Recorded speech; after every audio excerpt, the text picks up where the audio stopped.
Hi, good morning, everyone. Thanks to everybody for being here. We had a little maintenance to start things off. Sorry about that. My name is Jim Devine. I'm very happy to be here with all of you. And I see some familiar faces, folks that have been here before. And I'd like to welcome you back and thank you for your patronage to this series. It's been so enjoyable for me. Each of them has been a good topic, but I think today we have a special treat. Because we have a group of panelists here, and we're going to go through the slides, but we're not really going to use the slides other than for just kind of a backdrop and just try to help us lead the discussions. And as Laura had said, the topic today focuses on the impact of technology on lifestyles. In the past, we've had some topics that have been very similar to this in terms of how technology is impacting us in our day-to-day lives. But this is really a series focused on the workplace. And so although we will focus on workplace issues, as we all know, our workplace tends to encroach on our personal lives as well. So I want to introduce our panelists today, and I'm just going to release this session overview as we go through this. Okay. And so to my right here is Pat Witmer. Pat may be familiar to many of you here. Pat is an adjunct professor as well as being Director of Global Communications for Merck. Pat, thank you so much for being here today. Really appreciate it. Next to Pat is Michelle Gaynor. Michelle is with Klunk and Milan, Vice President of Client Services. Thanks for being here, Michelle. And then we also have Laura Pruitt. She is Manager of Marketing and Public Relations for Liquid Interactive. Liquid Interactive, local company. Klunk and Milan, local company. Merck, global. And I'm Jim Devine from Olympus Corporation. We are located right here in Center Valley, but we do have a global presence. We are headquartered in Tokyo, but we have a presence throughout mostly in Europe and then here in the US. So anyway, we have some topics up here on the board. Oh, geez, I'm awful sorry. Just give me a second here, sorry. Yeah, oh, I'm sorry, I must have forgotten to take my phone off of Ford, so you got my cell, yeah. Do you mind? I'm kind of busy right now. Do you mind? Okay, sure. No, so you're going to go to the share drive, and you're going to download.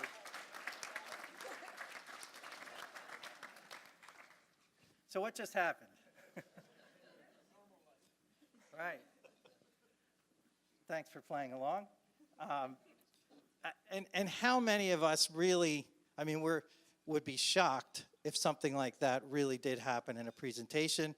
And how many of us are starting to think about that as maybe this isn't so far-fetched? I only saw this happen once, and it was actually the speaker didn't tell us that he might get a call, and it was his wife who was expecting. Okay, that's important, right? In the middle of a presentation, that's Murphy's Law.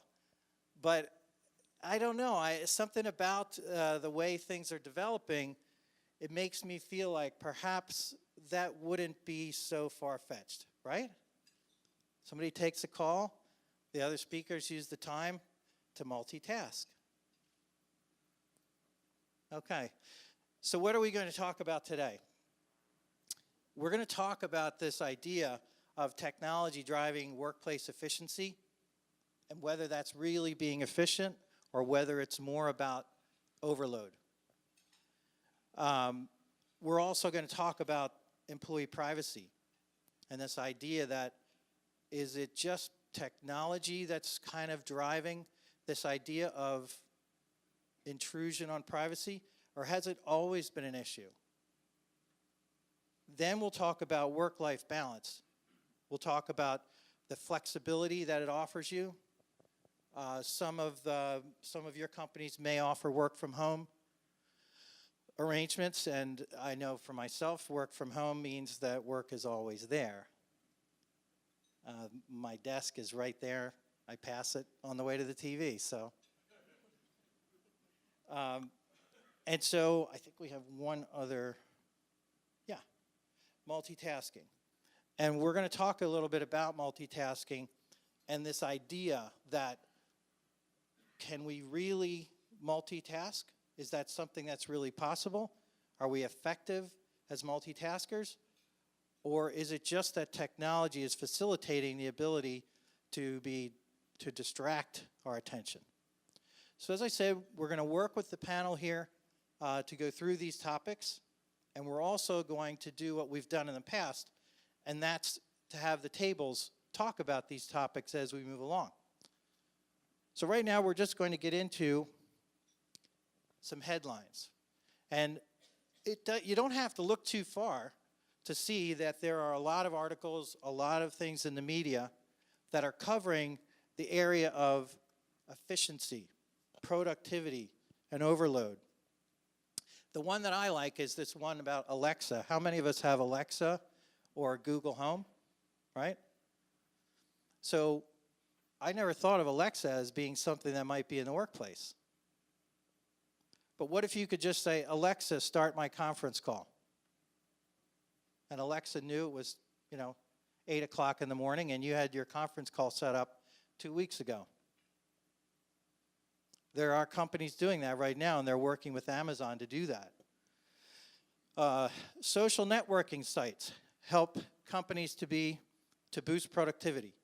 We have that at Olympus.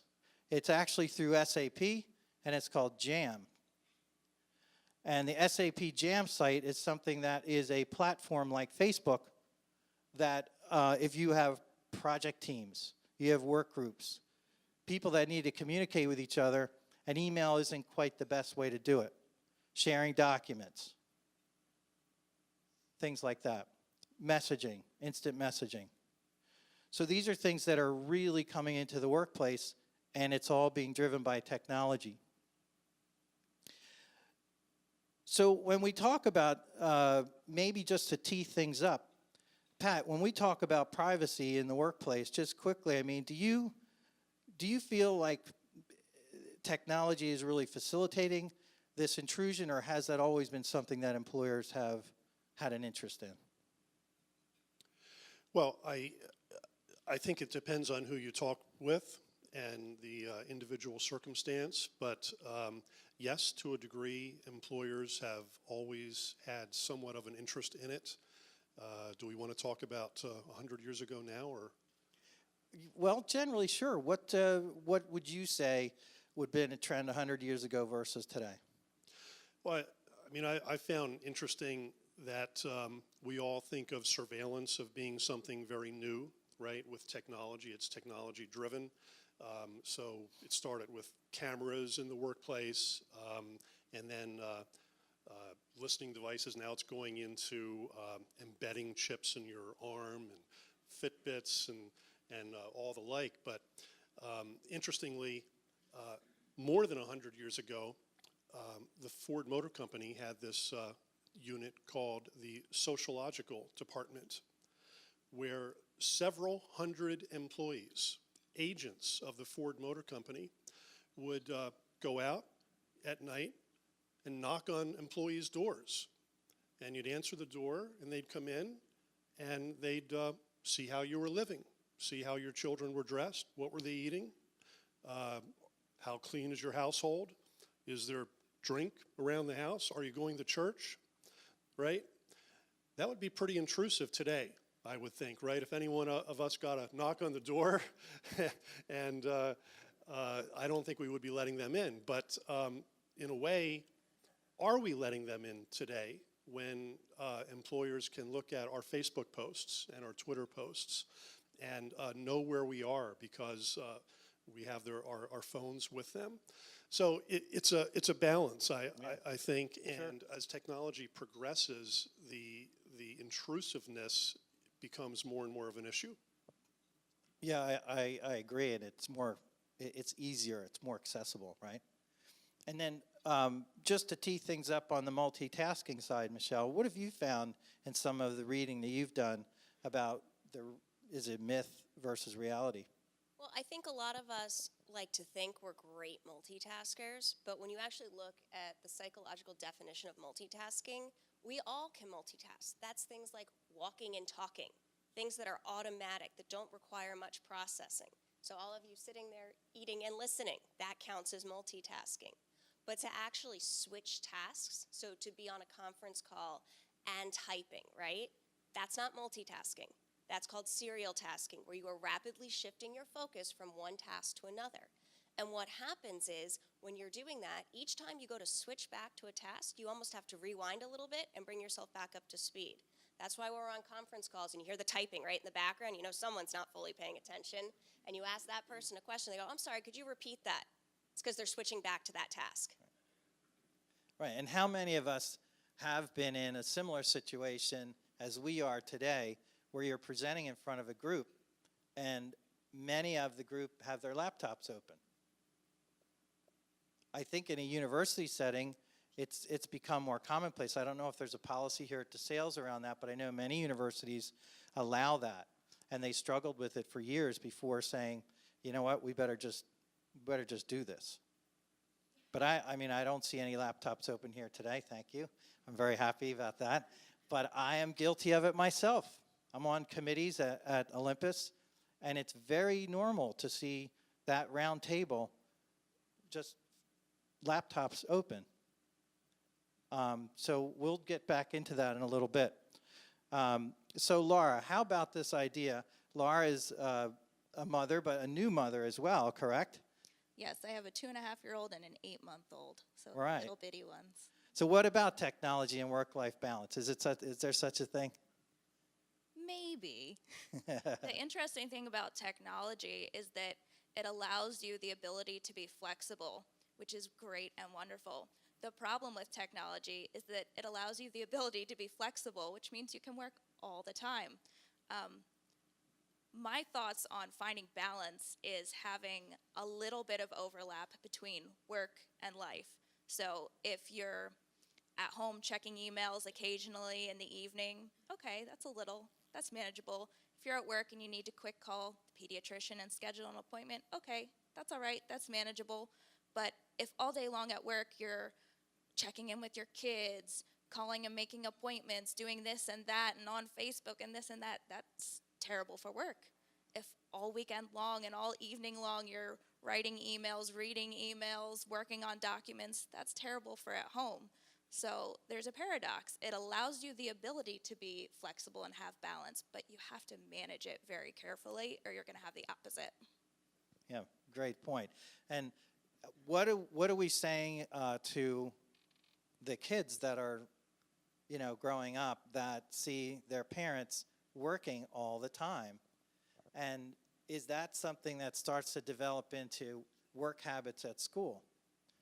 I mean, when I was a kid, I wanted to get away from schoolwork. That we had 60-some kids on our street.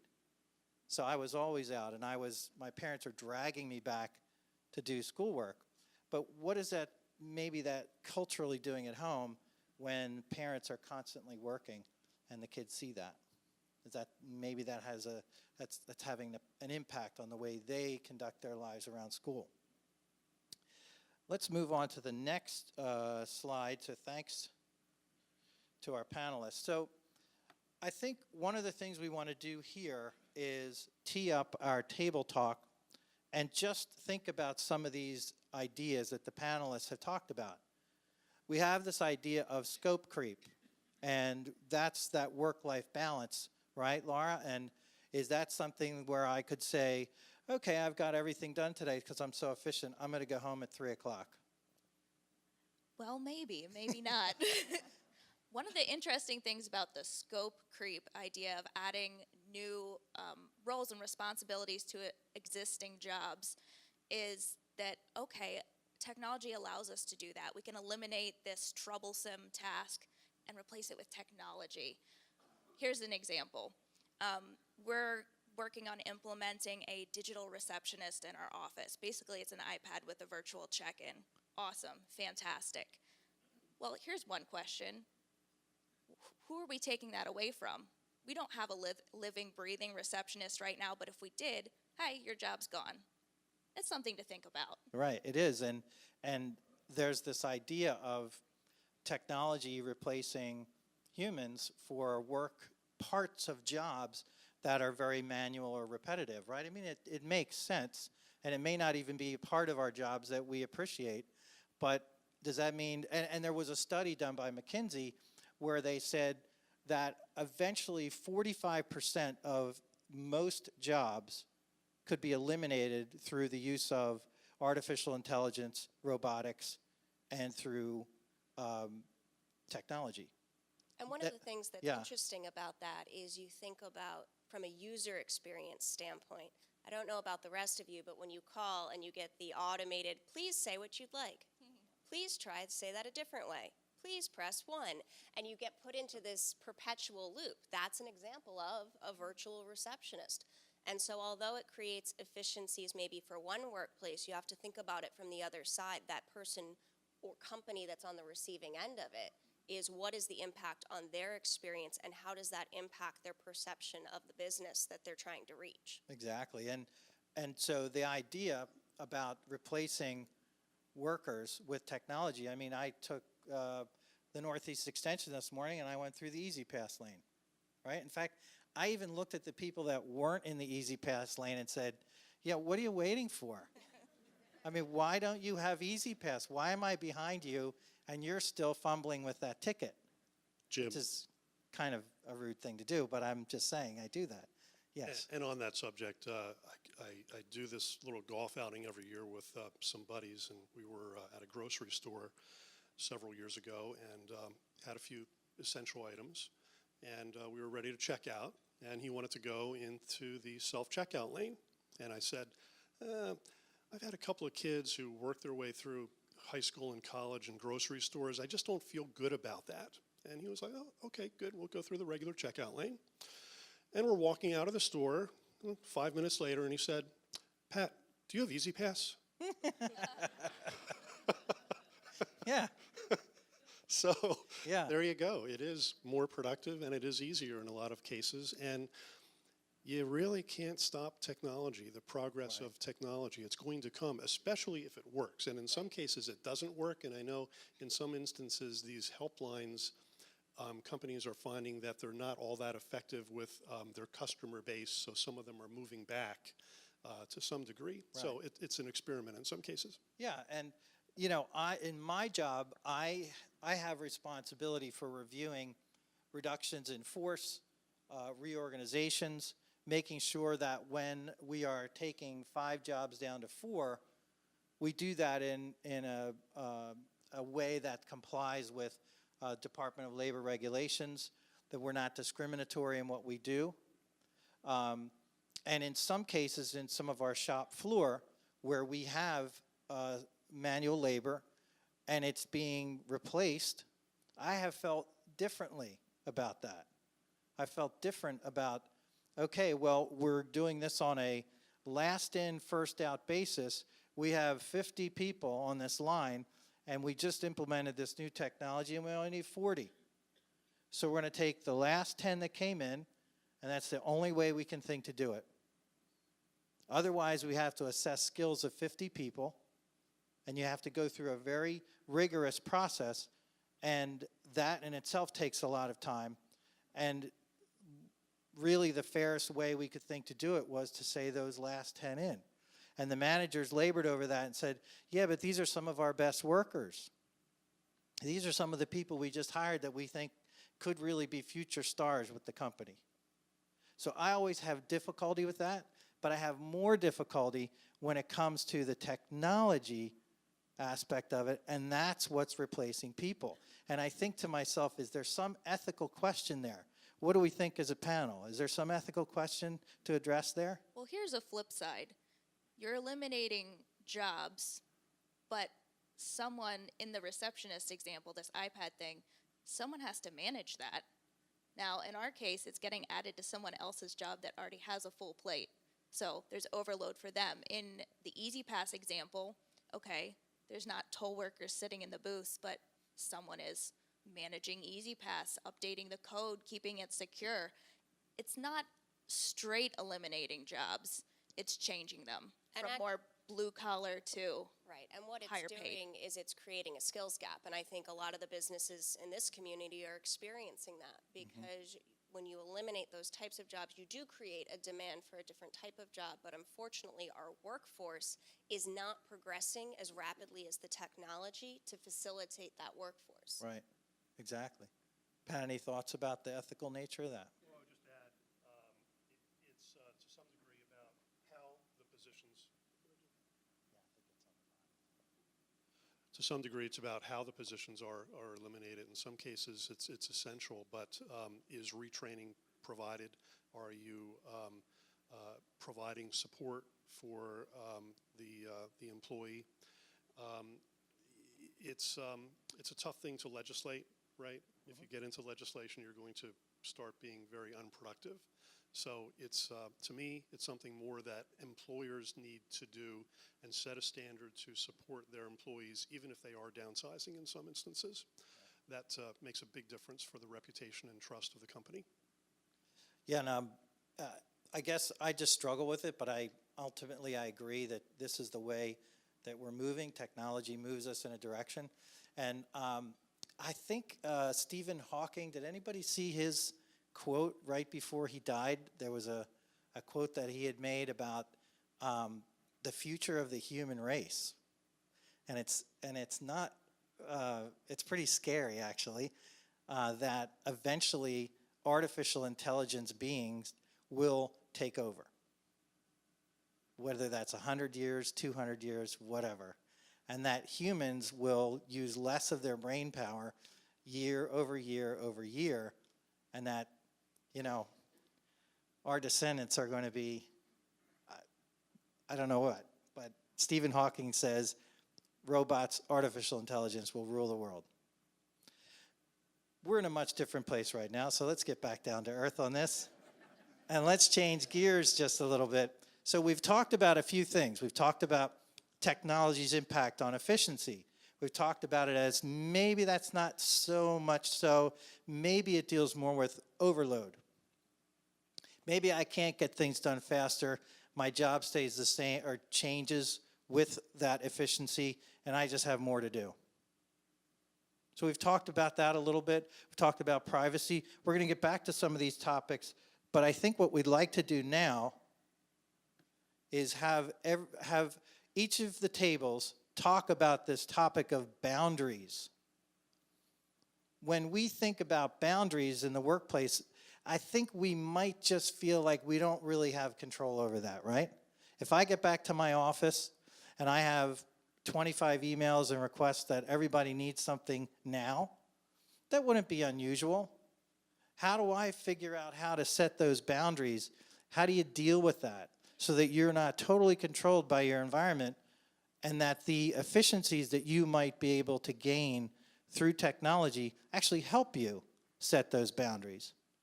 Okay, so let's take like 5 to 7 minutes, talk at your tables. How are you going to set your boundaries? And we'll come back to this in a few minutes.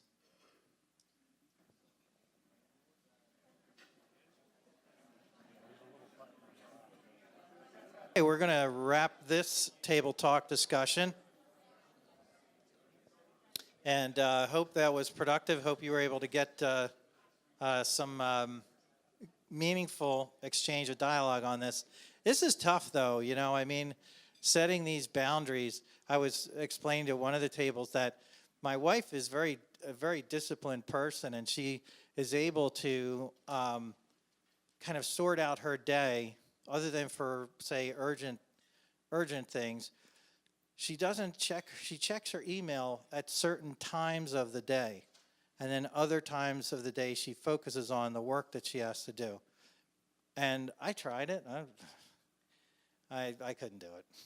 I mean, I am just such a slave to this, and I can't put boundaries around my email. I just can't. And how many of us, after we Yeah. trying not to check email, get a call or a text message that says, "Did you see my email?" Yeah. Now, Laura and I were talking about this idea of that email that comes in at 10 o'clock at night. And shame on me for checking at 10. And then I think, maybe I'll sleep on this. And maybe I'll just get up in the morning and I'll answer it then, clear mind. But maybe not.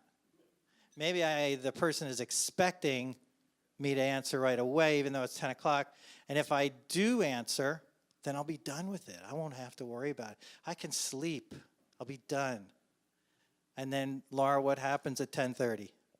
The person responds. Exactly. Although I'm glad you mentioned the email. We were talking a little bit before the presentation. I think one of technology's biggest contributions towards efficiency is communication, and email is a prime example of that. The problem with email is that it's paradoxical. It makes communicating so much easier, so much faster. You can type up an email at your convenience, send it when you're ready. You don't have to schedule phone calls. Heaven forbid you don't have to write out a letter and put a stamp on it. But here's the problem. The better you are at email, the more of an email problem you have. The more emails you read, Right. the more emails you respond to, the more emails you get back. How about raise your hand if you ever feel challenged by your email inbox and strive for inbox 0 and have trouble with it? Exactly. Inbox 0. So has that email communication made you more efficient? I don't think so. And what's interesting now is the trend to take things out of email, right? So you talked about your SAP communications Right. that you have. You've got programs like Slack that are facilitating inter-office chat, trying to actually reduce the inbox to take some of the email communication off that email channel, which is great, except for now you have a whole other technology channel that's sending you messages that you need to pay attention and respond to. So it's a bit of a double-edged Yep. sword. And are we able to manage this and set boundaries? Any of the tables come up with anything that you want to share? I have a microphone right here. Anybody? Oh, here we go in the back. No, I'll come over to you. And you are Bob. All right, Bob, pleasure to meet you. You too. Thanks for having us. Small companies, and since you're an HR guy, 1996, my manual at the company was 38 pages. And because of technology today, it's 161 pages. And half of that is HR restrictions on how the employees use the technology in the workplace. And I think we've created a whole new industry and layered another piece of legality on top of how we run our business that affects that efficiency. And I'd like to know if I'm the only one that has this problem. So, Bob, you're talking about use of social media while at work, things like that? Ah, okay. Yeah, anybody have like a shop floor situation where the employees bring their phones to work? I mean, we have that problem in a few of our manufacturing sites. We really have to manage that. They're only allowed to do it at breaks. But how do we, anybody else, any other table, have an idea about this concept of boundaries, technology, putting boundaries on that? Well, I hope the discussion was good at the table. Oh, there we have another one. Okay. Hi. And you are? I'm Carrie Fallon. Carrie, thank you. Hi. So I just have a thought. We actually hadn't discussed it at the table. We got off track a little bit, but I'm having a train wreck right now. This is about boundaries. Yes. Yes, that in our firm, you know, a lot of us use email. I'm in the financial world, so we do get occasional emails that can be emergencies. But generally, I've found that I've communicated with everyone in our firm that I do not work on Sunday. And that is my one day that you will not hear from me, you know, unless it's really earth-shattering. I'll get you on Monday. Saturday is okay, but not Sunday. Okay, that's similar to a comment I heard at the at another table, thank you, Carrie, appreciate that, about this idea of the weekends and checking email once on the weekends and just kind of getting clear with things. It's a good way to manage it. Pat, what are your thoughts? Well, it's really, and that's a great point. It is making known what your rules are, your personal rules. But I think a lot of times it comes down to the culture of your company and especially your manager. Management sets the tone for the company. And I remember when we were going down this trend years ago of never being able to take a real vacation, right? Certain managers at my company would just put an end to it and say, I am going to be out of pocket for a week or 2 weeks. I will not be responding to anything or anyone. In fact, you won't even be able to reach me. And then they went away and they actually abided by that policy. And it kind of set the example of, oh, well, if he or she can do it, we can do it too. It is possible to actually pull yourself away, and healthy to pull yourself away from the company. Yeah, and I have a little bit of a quandary because for our anniversary, we're taking a trip out to Sedona, Arizona, and the Grand Canyon, right? It's on weekdays. We're going during the week. They do. I heard about that.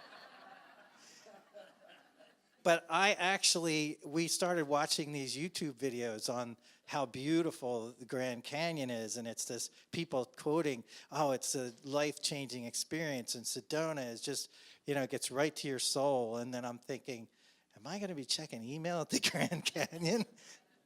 No, not. And I actually experienced that. So last year, I went backpacking in the Rocky Mountains. There is no cell service, and so you have to download the maps on your phone offline. So maps, Okay. that's it. And don't you know, on those maps, there are little dots where there are pockets of cell phone service, because people Wow. are so attached to their devices that Exactly. even backpacking with no touch Right. to reality, there is still that little moment where you can hit a cell phone tower and it's marked.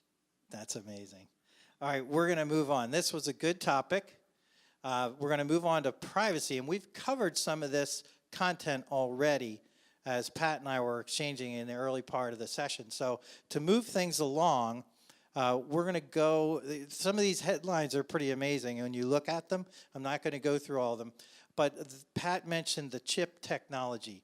And I read about this where, although it enables certain things like swiping into a door by just having the chip and holding the door, and then the door opens and you go in, or you can log into your computer by just touching your mouse pad kind of thing. Great. But Pat, what else happens when the employer gets access to you and your vitals? That's the question. What else does happen? Right, What do they do with the information? right. How do they use it? If they give you a Fitbit for a gift to encourage exercise, are they checking how much you exercise? Right. Or where you might go? Yeah. There's always a give and take with things like this. There is, and there's actually I read about a company in China that actually is monitoring when their employees are getting too stressed out.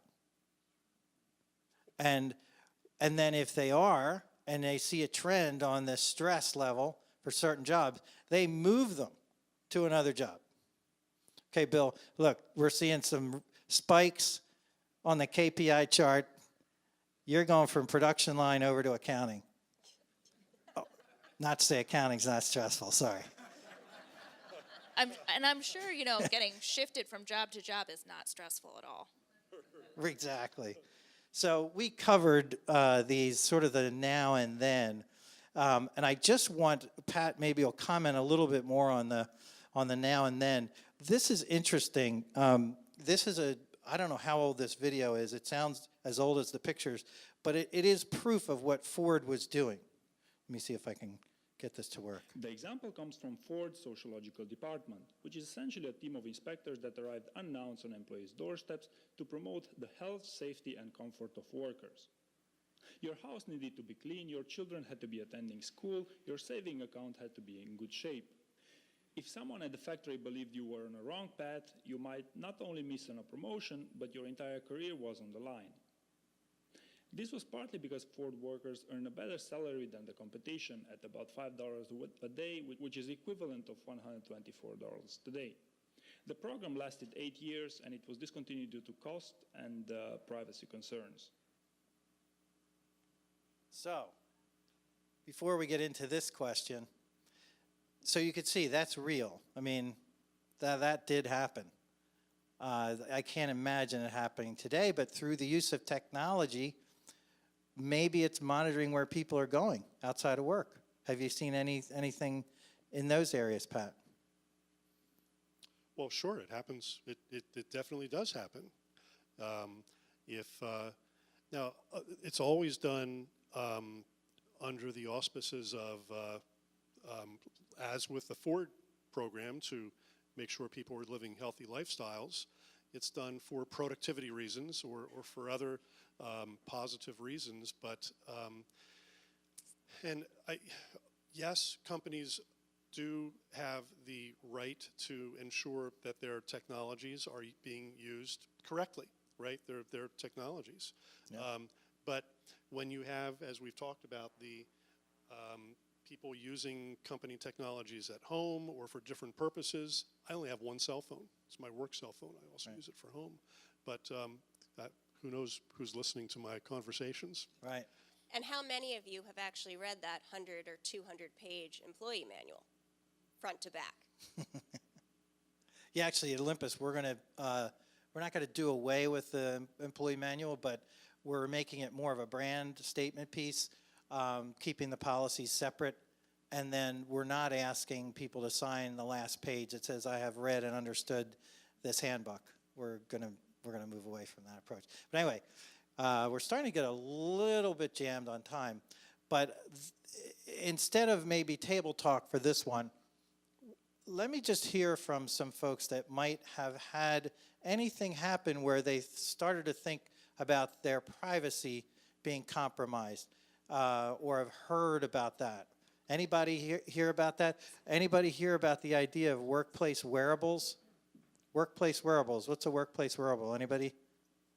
Do you know what that is? Yeah, it's a Fitbit, right? But it just happens to be plugged into the company's computers. What about privacy? Anybody have any thoughts on that? Yeah? Oh, good. Got one over here. All right. Hi, so I actually thought about this years ago, maybe 10 years ago, but all the health insurance companies were coming up with this thing to track your own fitness, and you can put in your blood sugar levels and when you exercise and all that. And I remember starting to do it, and then I stopped because the stated purpose is totally benign. There's no problem with that. But what if they start rating people's health as to risk like they do with car insurance? And I'm putting all my information into the system. I could be costing myself money just from submitting to that. Right. So my point is that the stated purpose could be totally benign, but it can evolve into something that you're just voluntarily handing away your privacy. Exactly. Very good. Thank you. And what's your name? Joe. Joe. Thank you, Joe. Anybody else have any thoughts about this? Privacy. What did we used to see, though? Cameras in some of the open areas. Cameras are everywhere, right? I'm always amazed when I see something on the news and there was a camera where something happened. I mean, I don't know how many cameras there are in Philadelphia, but they've got to be on just about every street corner, right? But how about at work? The use of that technology. We use it for investigative purposes. If somebody has been alleged to have stolen something and they're on the way out of the building, sure, there's a camera. Maybe we could see that. But what about if it's right over your desk cube? Yeah? It's an interesting topic. So think about it. We're going to move on because I don't think we're getting a lot of thoughts around this, but I think it is something to think about because there's some definite trends. Pat, any parting comments on this topic around privacy? I think the important thing is for companies to set standards and to be transparent about their policies, because today the legality of it is that as long as you disclose to your employees that they are being or can be surveilled, that in whatever way, there really are virtually no limits on what employees can track. And that's from the textbook. Yep. So, but does that, might be legal, but what does it do to morale and what does it do to culture within the company? I have questions about that. Sure. Good. All right. Well, let's get back up here for the remaining portion of our panel discussion. We're going to blend a couple of concepts here because they really do go together. I'm going to ask Michelle and Laura to kind of lead this, but the idea that you are, you could have actual work-life balance, and is the idea of multitasking helping to either foster that or inhibit that? The work-life balance, as I said, for me, I do get the chance to work at home sometimes, but I mean, that desk and computer and everything, it's right there. How many of us have that, where your computer and everything is just sitting right out there? Do you think it has an impact on you when you're trying to relax? It does for me. But what about that, Michelle? So this idea, you're going to achieve more work-life balance because you're more efficient and you're multitasking, you're getting tons of things done. I think that the first challenge to talk about is there actually a work-life balance anymore? You just described the challenge, which is you can work remotely, right? Yeah. And so the question to start with is just, is that a thing anymore? Do we truly have work-life balance? Because it's nearly impossible to disconnect. And when you do disconnect, you get that sensation of what am I missing, what's going wrong that I don't know about. So even though you've technically disconnected, your brain has not shut off that part. And so it's very difficult to achieve that balance. And I'd be curious if anyone in the group has found ways, so you mentioned I don't email on Sunday. Do you think about work on Sunday? Right. Is that more stressful for you sometimes because you're really staying true to your plan? Right.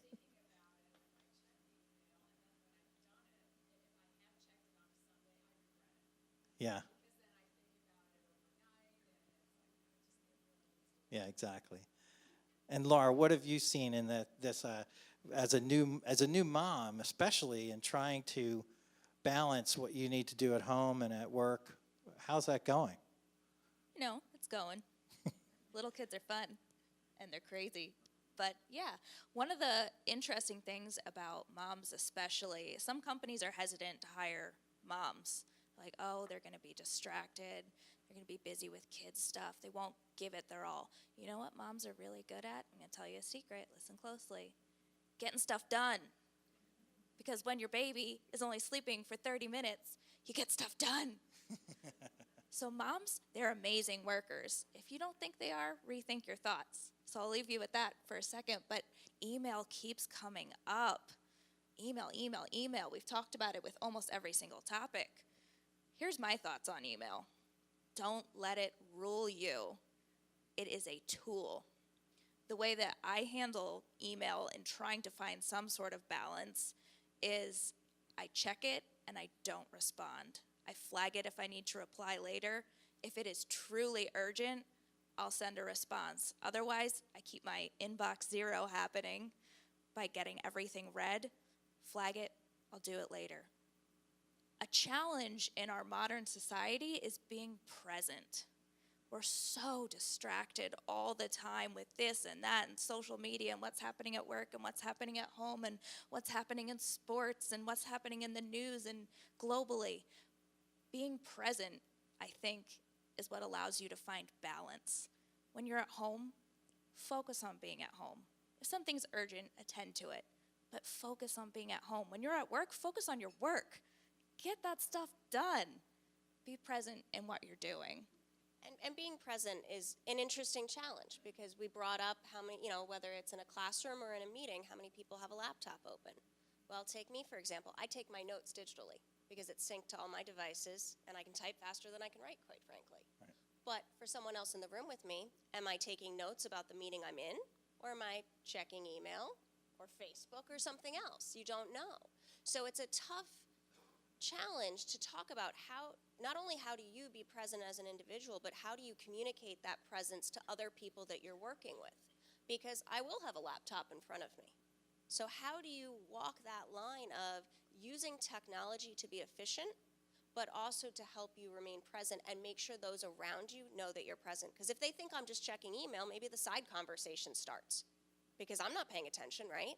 And so I think part of this is just that open communication with who you're with, whether it's to communicate work style. I don't email on a Sunday. I don't email when I'm having dinner with my kids. That you set your own personal boundaries, but then you also communicate those to the people you work with.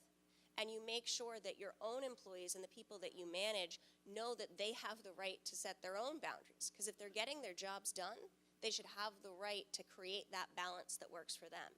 Because there isn't one right way to do it. Everybody's going to have their own personal balance that works for them. Exactly, and we heard of a couple from the audience. Check it once on the weekend just to make sure no fires are burning. Pretty strong policy about nothing on Sunday. Great. Think about what you can do. Does anybody else have any ideas around this concept of managing that workload? Yeah. Oh, we got one in the back there? Great. I'll go over here. Well, for those of us that grew up in the era of Dale Carnegie, win friends and influence people, the idea was for us to talk to somebody and focus on that person, to learn how to make them feel like they're the only person in the room. Well, unfortunately today, because of all the distractions, part of you is looking for the buzz, the this, the that, in an effort to pull myself away from the phone and all that. I got this watch. Well, the watch tells you everything that's going on the phone. So I thought that would be a great idea because you're sitting there and up comes a text. Oh, yeah, I don't need that one. You just go boom. But, again, the focus of who you're talking to. So, like you were saying, the appearance, you're in a room with a laptop. It's what is the other person perceiving? Are they perceiving that they're the most important part of your day? Or that you just could care less, you're one of the cogs in the day? And I think as business people, we all know that the relationship is what we have to walk away with.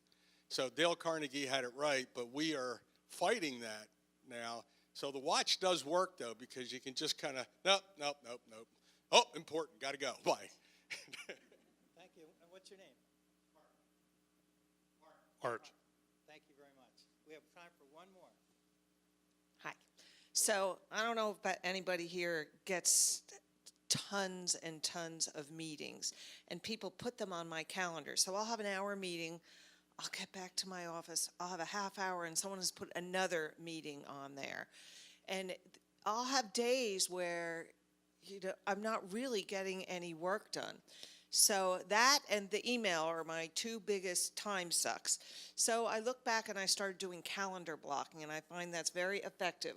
I'll just block out a couple hours, where when someone's trying to put on a meeting, bring me into it, whether I need to be there or not, they'll see that I'm busy. And during that time, I work on my projects.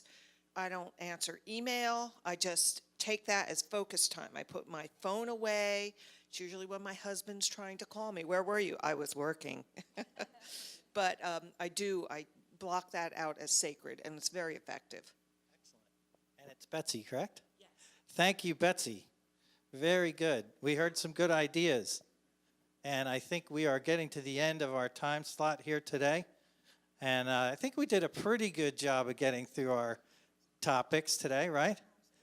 We like to do the table talk, and I think with the panel, we had a little more time of discussion up here, but I hope that the table talk and the interactions with the folks that stood up was meaningful and valuable. But I am going to introduce Paul Kane to come up and kind of give a few closing remarks. And we want to thank you all for being here today. This has been really enjoyable for us, and I hope for you as well. Thanks for having us.